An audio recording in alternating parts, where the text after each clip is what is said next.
Hello friends, எல்லோரும் எப்படி இருக்கீங்க? நாங்கள் ரொம்ப நல்லா இருக்கோம்.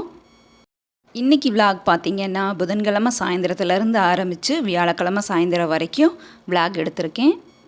வாங்க பார்க்கலாம். நான் எப்போவுமே பார்த்திங்கன்னா ஒரு 3 மணியை போலலாம் அரிசி ஊற வச்சுருவேன். ஊற வச்சுட்டு ஒரு 6 மணிக்கு ஆட்ட ஆரம்பிச்சிட்டோன்னா சரியாக இருக்கும். இன்றைக்கி நான் இட்லிக்காக எடுத்துக்கிட்ட அரிசி பார்த்திங்கன்னா காட்டு யானம் தான். எப்போ பார்த்தாலும் நம்ம ஒரே மாதிரி இட்லி அரிசியே போடாமல் இந்த மாதிரி காட்டு யானம் அரிசி, கருப்பு கவுனி அரிசி, ராகி இந்த மாதிரி போட்டு இட்லி சுட்டோன்னா கொஞ்சம் நல்லாயிருக்கும். பசங்களும் கொஞ்சம் விரும்பி சாப்பிடுவாங்க. டிஃப்ரெண்ட்டாக இருக்குதே அப்படின்னு சொல்லி எப்போவுமே ஒரே மாதிரி கொடுக்காம நம்ம கொஞ்சம் டிஃப்ரெண்ட்டாகவே கொடுக்கலாம், நல்லாயிருக்கும். இந்த அரிசி பார்த்திங்கன்னா போன வருஷம் எங்கள் வயலில் விளைஞ்ச அரிசி. போன வருஷம் எங்கள் பாட்டி வந்து எங்களை லீவ் அப்போ வந்து பார்க்க வரும்போது கொண்டு வந்திருந்தாங்க. அது இன்னைய வரைக்கும் நான் யூஸ் பண்ணிக்கிட்டு இருக்கேன். ஒரு வழியாக மாவு அரைக்கிற வேலை முடிஞ்சிருச்சு. இன்றைக்கி காலையில் பார்த்திங்கன்னா பாப்பா வந்து பைனாப்பிள் கட் பண்ணிக்கிட்டு இருந்தா.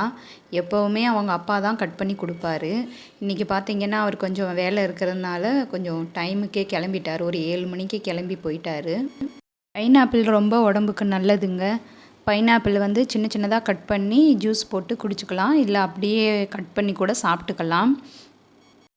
இதில் பார்த்தீங்கன்னா விட்டமின் சி சத்து இருக்குது. அப்புறமா அந்த மூட்டு வலிக்கிறவங்க வந்து இதை சாப்பிட்டா கொஞ்சம் மூட்டு வலிக்கு நல்லதுன்னு சொல்லுவாங்க. செரிமான பிரச்சனை இருக்கிறவங்களுக்கும் இது ரொம்ப யூஸ்ஃபுல்லாக இருக்கும். நம்ம முடிஞ்சால் பைனாப்பிள் வாங்கி கட் பண்ணி சாப்பிடலாம், அப்படி இல்லைன்னா ஜூஸ் போட்டு குடிக்கலாம். நம்ம வசதி தான், எப்படி செய்யணுமோ அப்படி செஞ்சுக்கோங்க.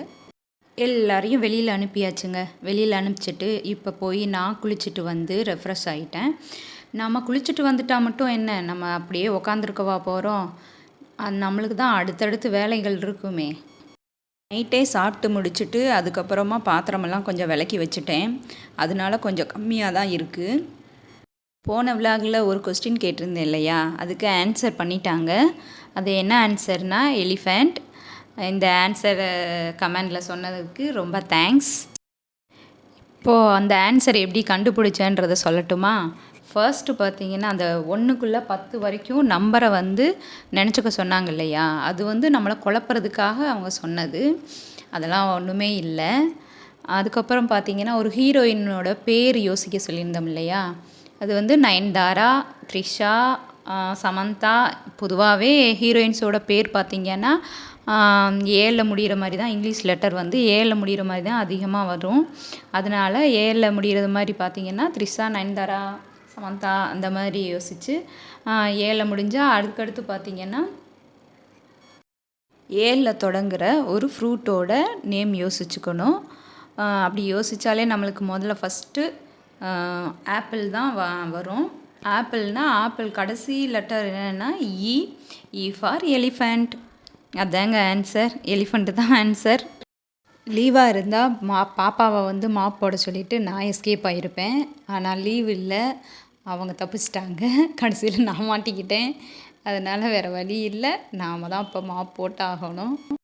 மாப் போடுறது ஒன்றும் பெரிய வேலை இல்லை, அதை பார்த்துக்கலாம். நாம் என்ன இந்த சேரு, காய்கறி கூட இதெல்லாத்தையும் வந்து நம்ம நகர்த்தி வச்சு அதுக்கப்புறம் அது மாப் போட்டு முடிக்கிறது ரொம்ப கஷ்டமாக இருக்குது. வீட்டுக்குள்ளே பார்த்தீங்கன்னா மாப் போட்டு முடித்தாச்சு. இப்போ வந்து வெளியில் ஸ்டெப்ஸு எல்லாத்தையும் அலசி விடணும். இன்றைக்கும் நான் ஒரு விடுகதை உங்களுக்காக வச்சுருக்கேன். அது என்னென்னா, காலால் தண்ணி குடிப்பான், தலையால் முட்டையிடுவான், அவன் யார்? இதை கண்டுபிடிச்சிட்டிங்கன்னா கமெண்ட் பாக்ஸில் வந்து சொல்லுங்கள் மறக்காமல். இது என்னடா சின்ன பிள்ளைத்தனமாக இருக்குது அப்படின்லாம் நினைக்காதீங்க. நம்மளுக்கு ஒரு தேடல் வேணும்ல, நாம் யோசிப்போம். சரி இது என்னவா இருக்கும் அப்படின்னு யோசிச்சுட்டே இருப்போம் இல்லையா, அதுக்காக தான். ட்ரை பண்ணி பாருங்கள். வாடா, இனிதே வீட்டு வேலைகள் ஓரளவுக்கு முடிஞ்சிருச்சு. இப்போது நான் கொஞ்சம் டீ போட்டு குடிச்சிடலாம் அப்படின்ட்டு கிச்சனுக்கு வந்தேன். வந்து டீ போட்டு ஆற்றி எடுத்துக்கிட்டு போய் உக்காந்து குடித்தேன். டீ காஃபி குடிக்கும்போது தான் நம்மளுக்கு வந்து பார்த்திங்கன்னா நம்ம உடம்புக்குள்ளே ஏதோ புத்துணர்ச்சியாக இருக்கிற மாதிரி ஒரு ஃபீல் வருதில்ல. அதுக்காக ஓவராக நம்ம பாட்டுக்கு டீ காஃபிலாம் அதிகமாக எடுத்துக்கக்கூடாது. ஏதோ கொஞ்சம் அப்பப்போ போட்டு குடிச்சிக்க வேண்டியதான். அதுக்கப்புறமா பார்த்திங்கன்னா ஒவ்வொருத்தராக வீட்டுக்கு வர ஆரம்பிச்சிட்டாங்க. வாரவங்க சும்மா வரல. பார்த்திங்கன்னா பலாப்பழம், அன்னாச்சி பழம், மறுபடியும் அன்னாச்சி பழம், அப்புறமா பார்த்திங்கன்னா கொடிக்காய் 3 வாங்கிட்டு வந்திருந்தாங்க. கொடிக்காய் பார்த்திங்கன்னா ஊர்ல எல்லாம் அடிக்கடி சாப்பிடுவோம். ஆனால் இப்போ அதுக்கெலாம் அந்த வாய்ப்பெல்லாம் கிடைக்கிறதில்ல இங்கே சென்னையில் இருக்கிறதுனால. கிடைக்கும்போது அந்த வாய்ப்பை யூஸ் பண்ணி சாப்பிட்டுக்க வேண்டியதுதான். நேற்று நைட்டு கொஞ்சம் வீட்டுக்கு தேவையான கிராசரி ஐட்டம்லாம் அவர் வாங்கிட்டு வந்திருந்தார். நான் அதை அப்போவே செக் பண்ணி வைக்காமல் விட்டுட்டேன். அந்த ஞாபகம் இப்போ தான் வந்தது. சரி செக் பண்ணி வச்சிடலாமேன்ட்டு ஒவ்வொன்றா எடுத்து செக் பண்ணிக்கிட்டு இருக்கேன். அன்னைக்கு வாங்கிட்டு வர பொருளை அன்னைக்கே செக் பண்ணி நம்ம எடுத்து வச்சுறது ரொம்ப நல்லது. இல்லைன்னா நமக்கு தான் கஷ்டம் நஷ்டம் எல்லாமே. ஓகே ஃப்ரெண்ட்ஸ், இந்த விலாக் உங்களுக்கு பிடிச்சிருக்குன்னு நம்புகிறேன். பிடிச்சிருந்தா லைக் பண்ணுங்கள், ஷேர் பண்ணுங்கள், கமெண்ட் பண்ணுங்கள், முக்கியமாக சப்ஸ்கிரைப் பண்ணுங்கள். Okay bye.